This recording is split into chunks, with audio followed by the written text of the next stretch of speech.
A quiet town is racked with terror as police hunt a killer who preys on young women. A vague description and inadequate clues are all they have. The next move is up to him. Someone took great pains to try to dispose of a body. Stripped of her identity, this victim can't lead detectives to her killer. Any chance of justice must be found in the dead woman's hands. A dark night, a sharp curve, and a woman lies dead at the bottom of a canyon. It looks like an accident, but maybe that was the plan. Most people don't kill unless they're certain they can get away with it. Murderers always believe they can outwit the police. And that's their fatal error.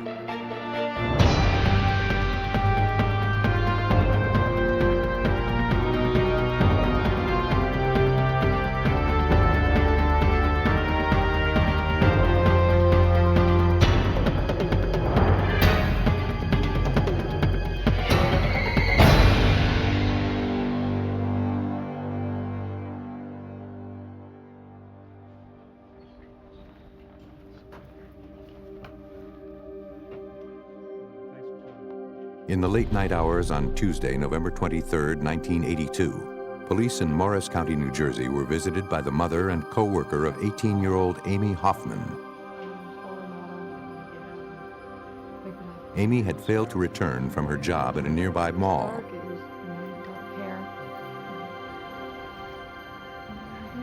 Amy's mother told police that her daughter worked at the dress store 2 nights a week. She was on her high school cheerleading team and was saving to go to college to become a chiropractor. Amy's co-workers said that Amy helped her lock up. It was around 9:30, and they were among the last at the mall.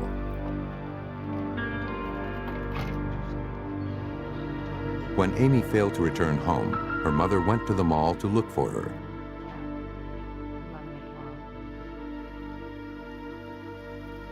Her car was the only one in the lot. Her keys were in the ignition. Amy's book bag, purse, and wallet were all on the seat.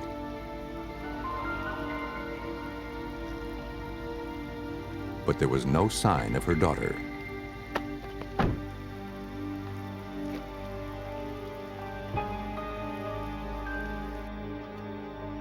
Frantic, Mrs. Hoffman called Amy's co-worker.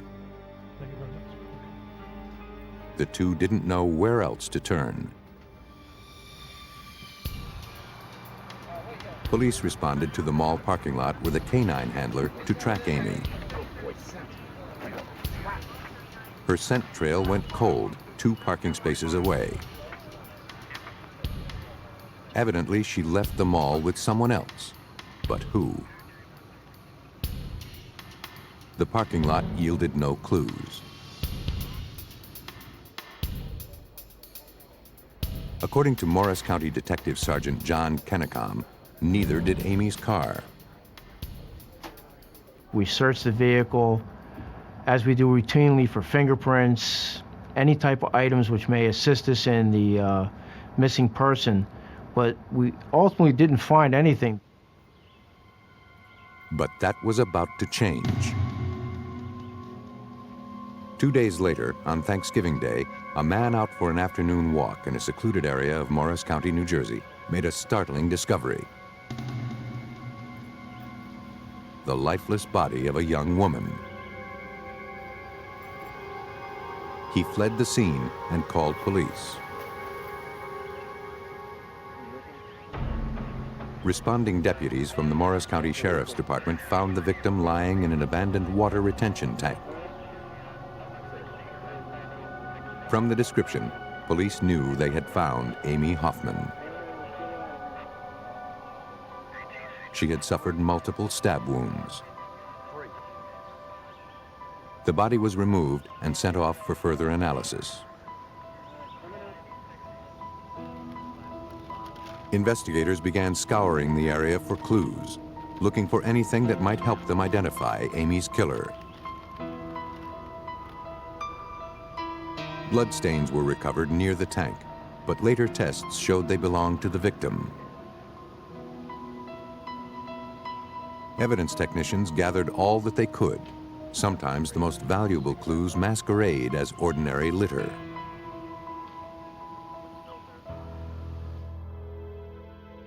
The autopsy had a little more information to offer. The victim had been stabbed repeatedly and had most likely bled to death. There were indications that she'd also been sexually assaulted, but no biological evidence was found. Fibers and bits of foam padding clinging to her boots and clothing were the only potential evidence collected.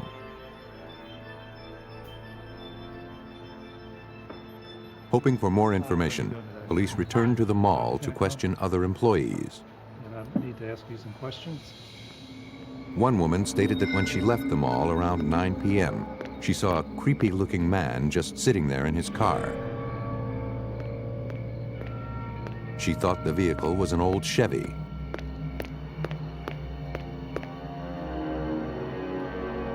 She only caught a glimpse of the man's face. She could not offer police a detailed description. Investigators knew they would have to work quickly.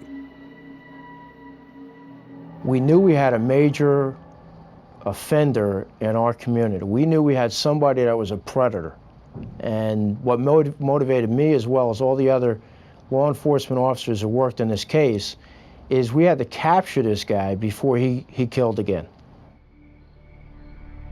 But 2 weeks after Amy Hoffman was murdered, a truck driver parked at a rest stop 20 minutes from the Morris County Mall was jolted from his sleep. A terrified young woman was begging for help. She was bleeding badly and barely clinging to life. The truck driver called police.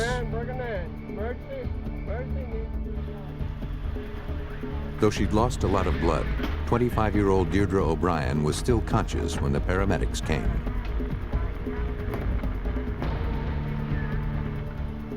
She told authorities that less than 1 mile from her home, a car forced her off the road.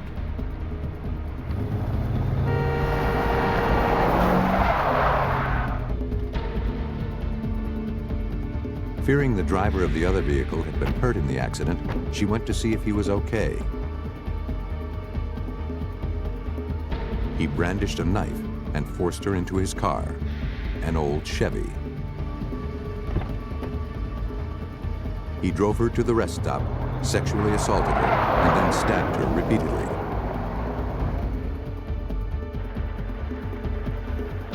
Deirdre O'Brien would not survive her injuries. She died at the hospital, but not before giving a description of her killer. The victim of the second homicide advised law enforcement officers that the assailant was in fact a white male.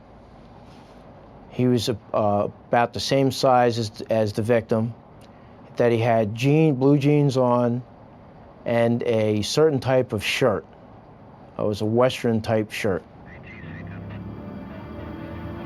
The suspect and his vehicle matched the description of the suspect in the Amy Hoffman case. With only tiny synthetic fibers recovered from Deirdre O'Brien's clothing, investigators went to the site where she had been abducted to search for more clues. They found a tire track left in the dirt. It was photographed, and then a cast was carefully made. To preserve the impression, forensic investigators use a durable casting medium called dental stone, originally formulated for making dental casts. It sets up quickly and is more durable than traditional plaster. While the tread was only one potential clue, it was the strongest. Most energy was put onto the tire track itself, because we could see where its location, approximately 4 feet from the victim's vehicle, that it was probably the suspect's tire. The cast and photographs of the tread were sent to forensic tire expert Pete McDonald. And I looked at the tread design guide book and found that there were maybe 20 different imprints similar. However, the Cyberling Snow Power tire looked the most consistent. Detective Sergeant Kennecom carried the photo of the tread impression to shopping malls, neighborhoods, and junkyards. But he couldn't find a single tire like the one Pete McDonald described. Investigators were driven to find the killer before the killer found victim number 3. Where it occurred? But then a call came in. There'd been another stabbing.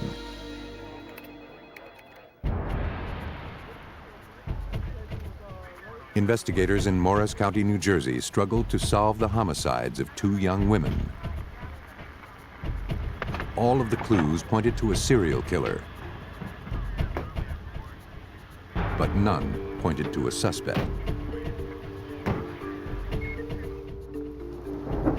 As investigators raced to identify a suspect before he could strike again, another stabbing was reported. This time, the victim was a man, but the details were familiar. 34-year-old James Kodadich told police that while he was driving, he was pulled over by an early model Chevy with a flashing blue light on the dash.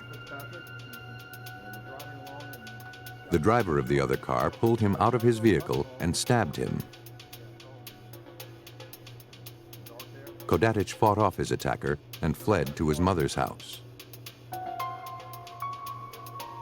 His description of the assailant resembled the murderer at large. To police, James Kodadich was fortunate. His wounds were not serious. An ambulance came to take him to the hospital. Before leaving, he gave the police permission to examine his car for any trace evidence his attacker might have left. Hoping to find evidence linking this incident to the unsolved murders, examiners thoroughly vacuumed the car. It was an early model Chevy, the same type as described by witnesses of the previous 2 murders. Thinking it may just be a strange coincidence, Detective Kennecom took a closer look at the tires. I looked at the right rear tire of the vehicle, and it was in fact like the tire we were looking for. I then went to my attaché case where I carried a copy of the sketch of the tire with certain important measurements, measured the tire on the right rear of the vehicle, saw some oddities with that particular tire, and made a match. James Kodadich's vehicle was now linked to the abduction site of 25-year-old Deirdre O'Brien, murdered a few weeks before. The killer's 3rd victim became the investigation's prime suspect. To be absolutely certain that the tires matched, investigators turned again to forensic tire expert Pete McDonald. The tire in question is rolled on what's essentially a giant ink pad, leaving an impression of its entire tread circumference on a length of white cardboard.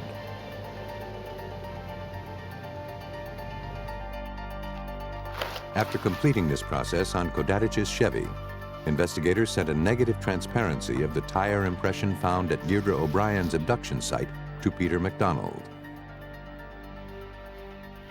McDonald then compared that to the suspect's tire impression. After 25 hours of scrutiny, McDonald was absolutely certain he'd found what he was looking for. I was able to make a positive identification because there were many cuts and tears in the tire that were unique to that tire only. That proved that Kodadich's car was at the scene. The information was enough for investigators to obtain a warrant. Kodadich was still in the hospital when arrested for suspicion of murdering Deirdre O'Brien. When confronted with the tire impression evidence, the suspect admitted making a sharp turn on that stretch of highway, but not at the time of the murder. Though police did not believe him, the evidence was only circumstantial. Investigators had to find another way to build their case. And not just for the murder of Deirdre O'Brien, but also for the murder of 18-year-old Amy Hoffman. They wouldn't need to go very far.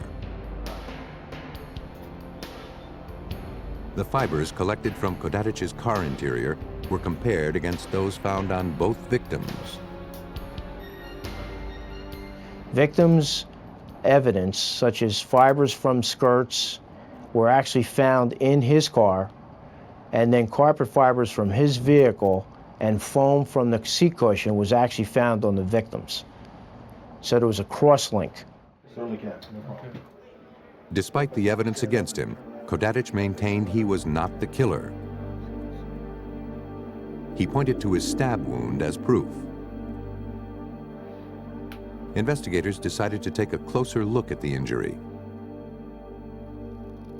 The severity and the angle suggested it was self-inflicted. How many days ago did you get it? But why did he bother?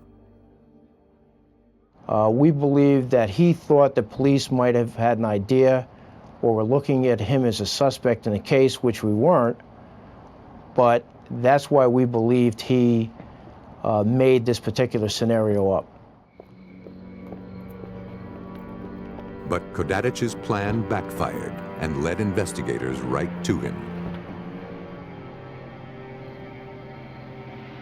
Based on the evidence, police believe that Kodadich prowled for vulnerable women to abduct, molest, and kill. For the murders of Amy Hoffman and Deirdre O'Brien, James Kodadich was sentenced to 95 years. Kodadich was difficult to apprehend because his random victims had no connection to him. Most murders aren't random, and the killer goes to great lengths to obliterate the connection between himself and the victim.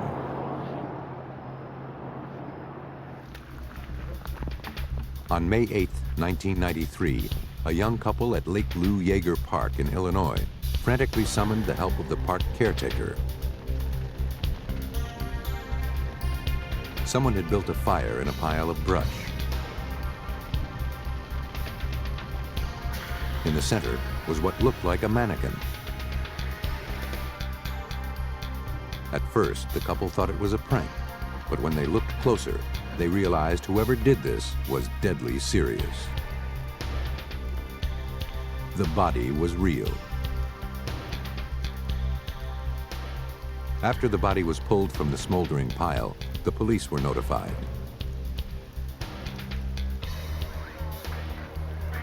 Police could discern that the victim was female, but that was all. Her head was missing. They retrieved melted trash bags and a charred cardboard carton from the debris. Detective Mike Sheely of the Illinois State Police led the search for more clues. We brought in Illinois State Police dogs and attempted to search the area for any other possible evidence and the possibility of finding the victim's decapitated head. Those were unsuccessful.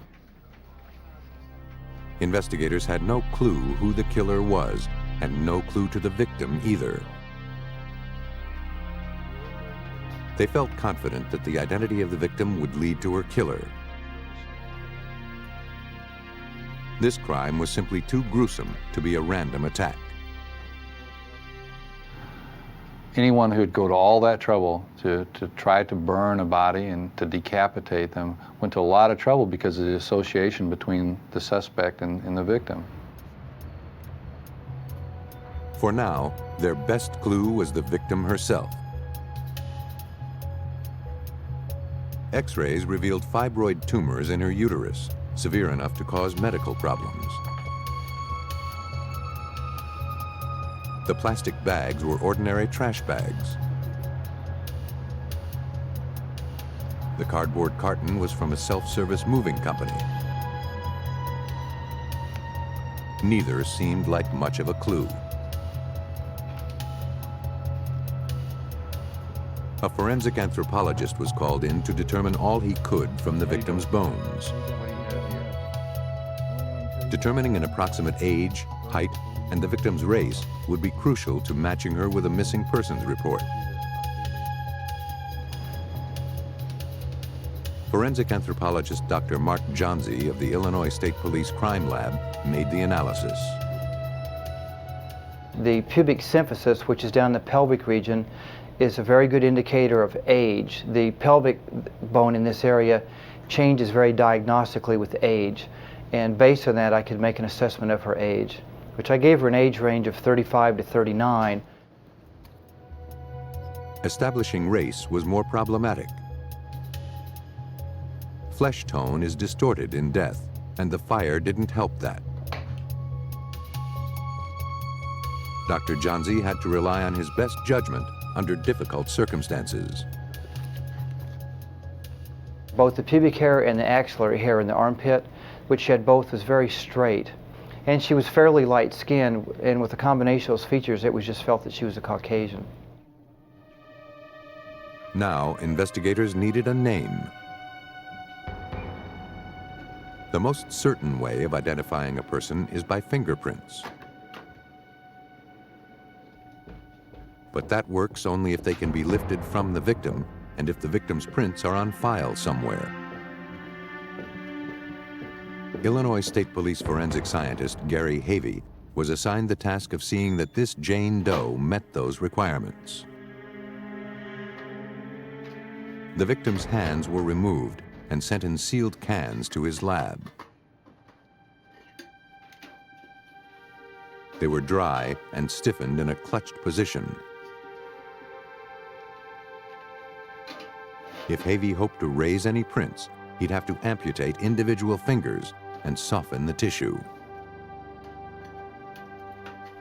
In the case of Jane Doe, in order to soften the tissue, one of the procedures or methods that I have found to be useful over the last years is to actually soak the fingers in a solution of detergent. The solution softens the tissue on the friction ridges, which are the unique arches, whorls, and loops on every person's fingertips. Once the fingers were softened and dried, Havey rolled them in ink and printed their ridge patterns onto white paper. But he wasn't satisfied. I didn't want just suitable prints, I wanted the absolute best standard we could achieve. We then decided to utilize a different method in obtaining the friction ridge detail from the fingers and palms. Over the years, I've had good success utilizing black powder and frosted lifting tape. The powder and tape yielded better results, which were then photographed and labeled. They would then be classified and sent to APHIS, the Automated Fingerprint Identification System in Joliet, Illinois, which holds fingerprint cards for the entire state.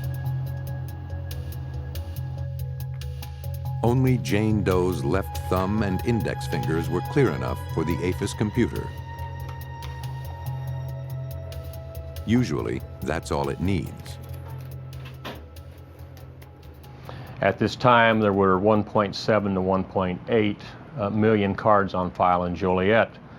It would be totally impossible for me to manually search all of those cards, but with APHIS, we can actually scan those individual cards in a period of 30 minutes upwards to 2 or 3 hours.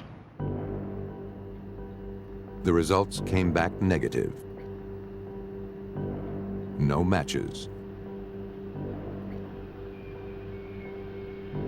The victim and her killer remained anonymous.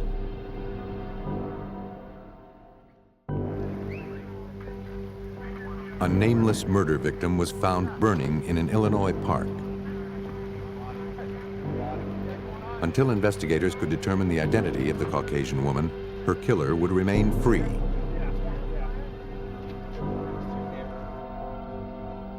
Desperate for clues, detectives interviewed witnesses who were in the park the night the body was discovered. 2 students, taking a drive after their prom, reported seeing the fire. Nearby was a cargo van. They believed the tags were from Missouri. The back was open, and they could see plastic trash bags. Detectives were convinced the teenagers next saw the killer. They actually pull alongside the suspect van, and they're quite alarmed that somebody would actually have a fire in this no-burn area. They're familiar with the park, and basically at that point, the suspect sees the car pull alongside, and he immediately runs and jumps into the van and speeds away. But without a tag number, it was another untraceable lead. To solve this case, investigators had to identify the victim, who they referred to as Janie Doe. They expanded the APHIS fingerprint search. We performed APHIS searches in over 45 different APHIS systems throughout the United States, Canada, and even Puerto Rico. This would prove to be the most extensive APHIS search ever undertaken by the Illinois State Police. Millions of prints were scrutinized, and still no leads. The victim apparently had no criminal record and was not on any database.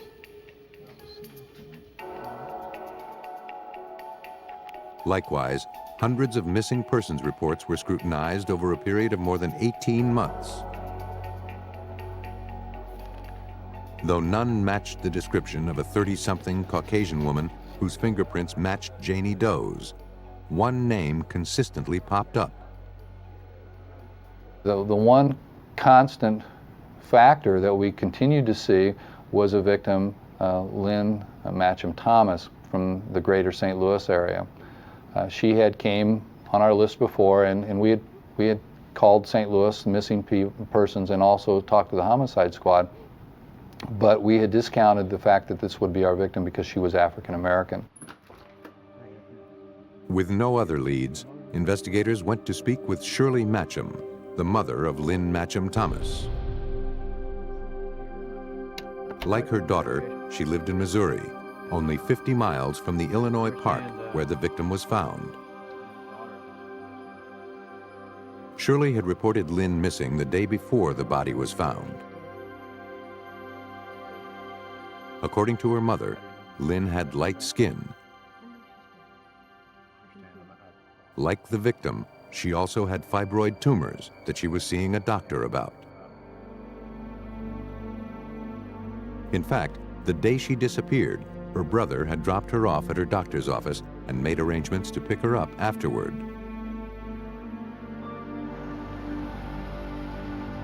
When he returned, he was 10 minutes late. He went inside, but she was no longer there. He assumed that she grew tired of waiting and decided to walk home. He didn't think anything more about it.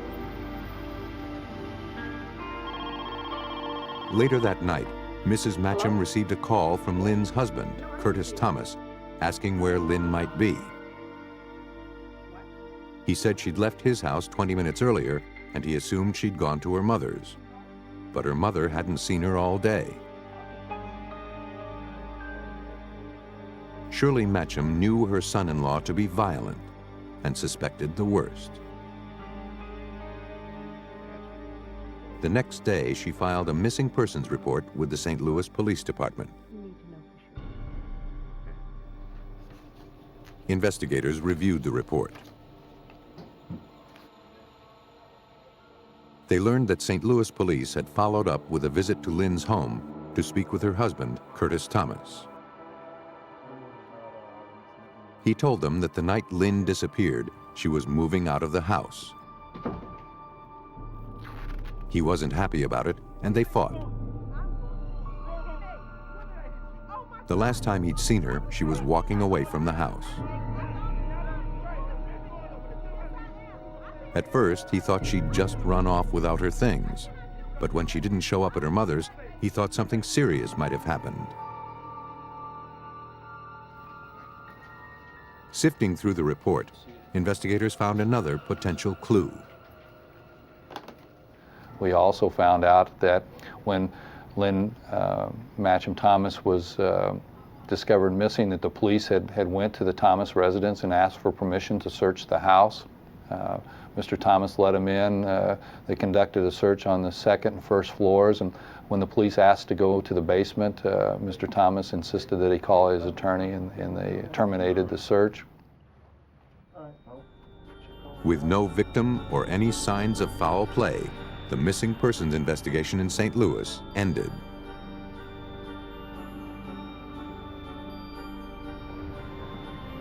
But now, almost 2 years later, investigators in Illinois suspected that the body found in the park was Lynn Matcham Thomas. The timing of her disappearance fit. Her medical condition was the same. And her husband, Curtis Thomas, was becoming the prime suspect.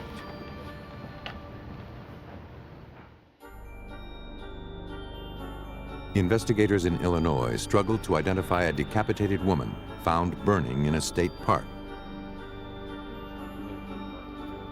Though they believed she was Shirley Matcham Thomas and that her husband Curtis had put her there, they had to prove it. Investigators went back to Lynn's mother for past employment information about her daughter. And quite to our surprise, she said that her daughter had been employed by a local bank, and during the course of that employment that she had been fingerprinted. So we were able to go to the St. Louis Police Department now and look in a specific file. Those files were not in any database, and manually had to pull those fingerprints to compare them with our Janie Doe. The comparison was made. Janie Doe was, in fact, Lynn Matcham Thomas. Because of their stormy marriage, their violent history, and the fact that he was the last one to have seen Lynn, Curtis Thomas became the prime suspect. What police needed was proof. Investigators now tried to find a link between evidence left at the crime scene and the suspect. They determined that a cardboard carton pulled from the fire was from the same moving company that the victim was using to pack her belongings. However incriminating, the evidence was only circumstantial. To learn more about Curtis Thomas and his activities following Lynn's disappearance, investigators located an ex-girlfriend who he started seeing after his wife was reported missing. She said that Curtis claimed the police were stupid for misidentifying the race of Janie Doe. This was several weeks before she was identified as African American. She also added that Curtis had access to a van through his work. It matched the description of the van seen at the park the night of the murder. The girlfriend was frightened of Curtis and ended the relationship.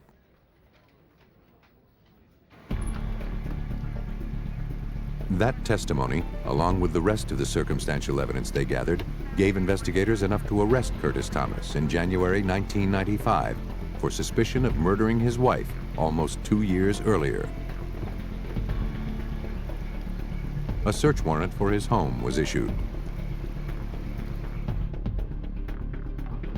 Though Thomas insisted he knew nothing about the fate of his estranged wife, investigators found newspaper clippings regarding the mysterious body in Illinois.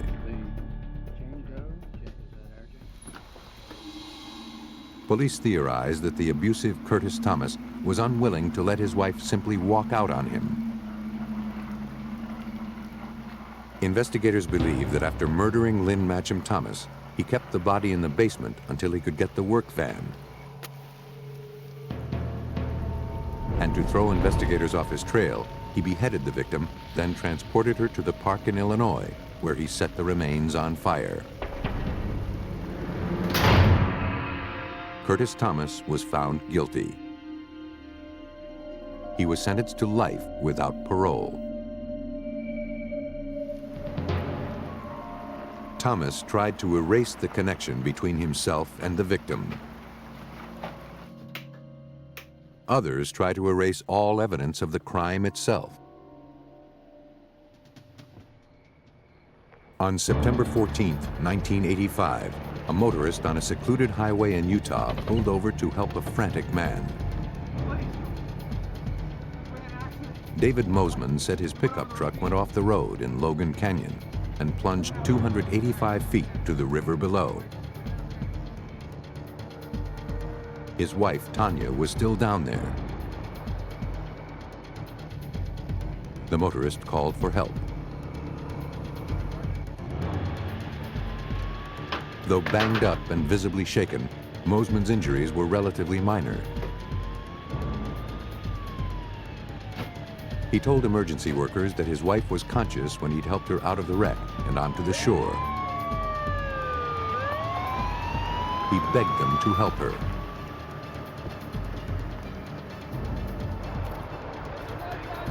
As David Mosman was transported to the hospital, a rescue team was in the canyon, searching in the dark for his wife.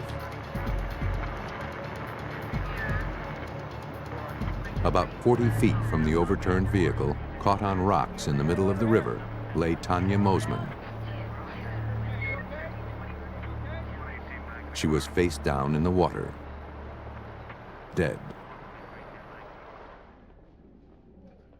By the time she was retrieved, David Mosman was in the hospital getting his wounds treated. He told the nurse that he glanced off the road for a second to look at his wife. At that instant, the truck went over. He blamed his carelessness for the accident.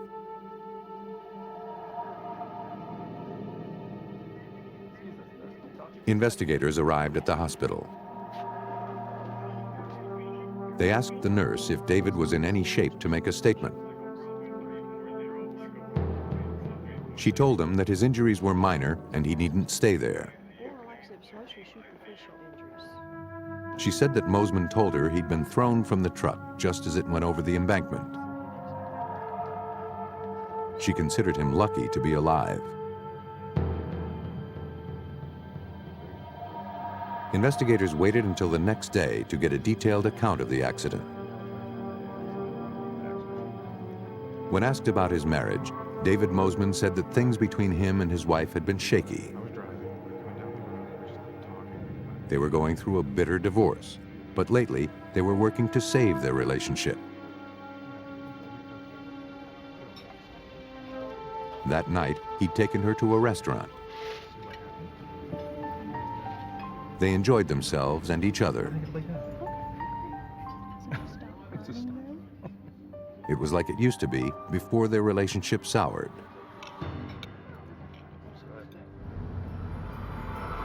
After dinner, they'd headed home.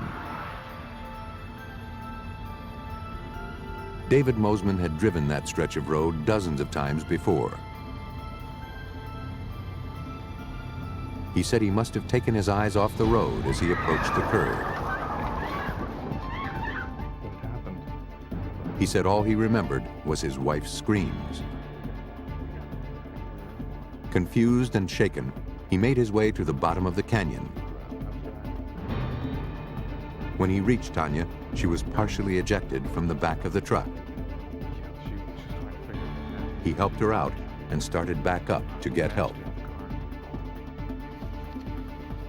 Utah Highway Patrol Officer Larry Forsgren worked the accident investigation. He said he put her on the bank and that she was all right, and he had talked to her and she was fine. He said that she did mention that her head hurt a little bit, but other than that, and he didn't see any blood. She wasn't bleeding, and he put her on the bank so then he'd go up and get help. Mosman said it took him more than 2 hours to climb up the canyon in the dark. He thought he must have blacked out or fallen asleep in the cold. He didn't know how his wife ended up back in the river. In the days following Tanya Mosman's death, accident reconstruction experts studied the spot where the truck went over. On the pavement was a small scuff mark, showing that the steering wheel was turned abruptly off the road at about 20 to 30 miles per hour. For Cache County Deputy Medical Examiner Sergeant George Becker, that fact presented an inconsistency with David Mosman's account. At that point, the vehicle would tilt up to go off the road as it's going over the bank. It would have been impossible to get out of the vehicle on the driver's side. You'd have to lift the door straight up and climb out while the vehicle is moving. It's impossible.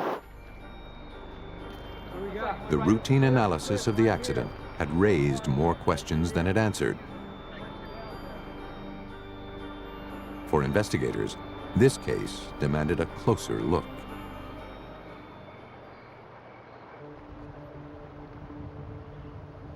Police in Utah continued investigating the tragic death of Tanya Mosman, killed when the truck she and her husband David were driving plunged 285 feet into a canyon.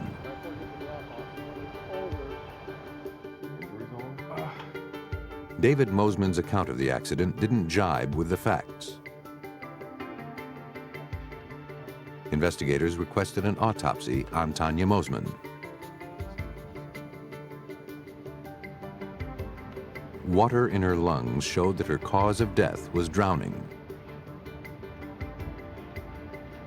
A mark from hip to shoulder suggested she'd been wearing her seatbelt, which would have made it impossible for her to be thrown through the back windshield, as her husband claimed. The only other marks through her body were 3 blunt and distinctive contusions on the back of her head. Looking for answers, the forensics team inspected the truck for what might have caused the marks. They also used chemically treated swabs called hemosticks, which turn blue on contact with traces of blood. No blood was found, and no object in the truck could have caused the victim's contusions. Investigators went back to the scene to gather more information. What they found was a length of sprinkler irrigation pipe entangled on the riverbank. David Mosman, a school teacher, moonlighted as a sprinkler installer. The pipe was sent to Dr. Kent Glanville of the Logan County Police Department Crime Lab for further examination. He placed the pipe over life-sized photographs of the wounds on Tanya's head. The pipe was a perfect fit. But Mosman had a reason to carry it, and, however unlikely, it might have struck the victim during the truck's tumble. With all the inconsistencies and lingering questions, investigators pressed Mosman to try to remember more details of the accident. He was asked to draw a map of the road and to mark where he lost control and went over. He did it with pinpoint accuracy, something most accident victims can't do. He was exactly sure that this is where he went off, and it was close to the approximate same area that the vehicle went off. And that was kind of odd because when he went off, it was nighttime, it was dark. And for him to pinpoint it, he had to be pretty familiar with that location. And I got the impression that he knew beforehand where that vehicle was going to go off.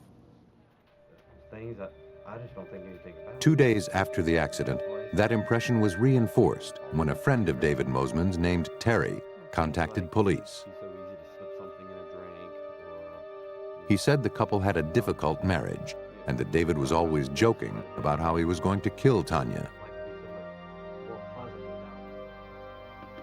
Chief Prosecutor Jim Jenkins followed the investigation. David told Terry that he didn't want to go through the expense of a divorce. He didn't want to risk losing custody of the two children. And he didn't want to give any of the property or finances that he had accumulated. Now trying to prove that David Mosman had murdered his wife, police began interviewing Tanya's friends. They were well aware of the Mosmans' disintegrating marriage. One friend said that Tanya was often terrified of David. Sometimes he was violent. Mostly they fought over the custody of their two young children. She told investigators that David had recently tried to make Tanya sign a document he'd written, forcing her to relinquish custody of their kids if they divorced. He'd even threatened to kill her if she didn't sign it.